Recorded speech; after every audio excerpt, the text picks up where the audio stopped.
Келесі бізде 512-ші есеп есептеңдерденген, яғни бөлуді орындаймыз. Бұл жерде қолданылатын ережелерді атап өтетін болсам, бөлінгіш пен бөлгіштің таңбалары әртүрлі болса, бөлінді теріс сан болады. Ал егер бөлінгіш пен бөлгіштің таңбалары бірдей болса, бөліндінің мәні оң сан болады. Енді бұл жерде біз 3-тен 2-ні бөлеміз -2-ге.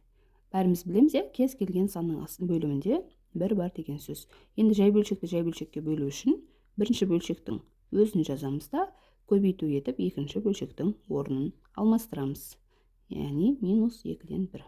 Бұл жерде 2 мен 2-ні қысқартып жібереміз. Сонда мәні -3-тен 1 болады. Келесі -4-тен 3 бөлу. Мына жерде аралас санды бұрыс бөлшекке айналдырып аламыз. Бөлімінде 2 тұра береді, 1-ді 2-ге көбейтіп 1-ді қосамыз. Енді жай бөлшекті жай бөлшекке бөлеміз. Енді бұл жерде таңбалары әртүрлі болғандықтан бөліндінің мәні теріс сан шығады. -4-тен 3 көбейту 3-тен 2. Бұл жерде қысқаратындар бар.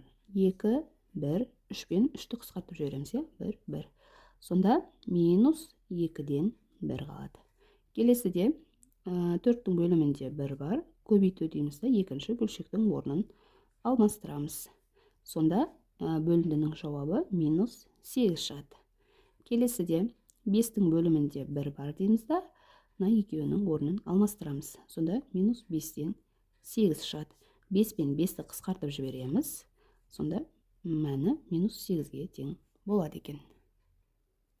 Келесі, бұл жерде екеуінің таңбалары бірдей, яғни теріс сан. Екеуінің таңбалары бірдей болса, бөліндінің мәні оң сан шығады. Яғни 6-тан 5 деп өзін жазамыз да, көбейту етіп екінші бөлшектің орнын алмастырамыз. -5-тен 12. 5 пен 5-ті қысқартып жіберсек болады. 6 мен 12-ні қысқартамыз, яғни 1, мына жақта 2. Сонда бөліндінің мәні 2 шығады. Келесіде аралас сан беріліпті, бұрыс бөлшекке айналдырып аламыз. -4, 4-ті 3-ке көбейтетін болсақ 12, 12-ге 3-ті қосатын болсақ 15 шығады. Бөлу 2, 3 болады, 2-ні 1-ге көбейтіп 1-ді қосатын болсақ 3 шығады. Таңбалары әртүрлі болғандықтан бөліндінің мәні теріс сан болады. Көбейту 3-тен 2.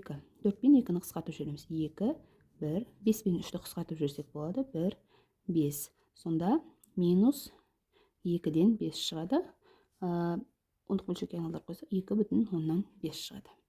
Келесіде -3, 4-ті 3-ке көбейтіп 2-ні қосатын болсақ 14 болады.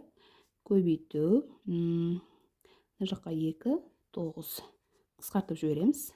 1, 3, мына жаққа 1, мынау 7. Енді теріс санды оң санға көбейтетін болсақ, бөліндінің мәні теріс сан шығады, -21 шығады. Және ең соңғысы -4, 6-ны 4-ке көбейтіп 1-ді қоссақ 25 шығады.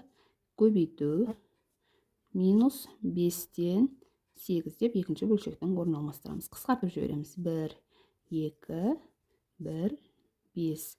Сонда бөліндінің мәні, көбейтінің мәні 10-ға тең болады. Теріс санға көбейтетін болсақ, оң сан шығады.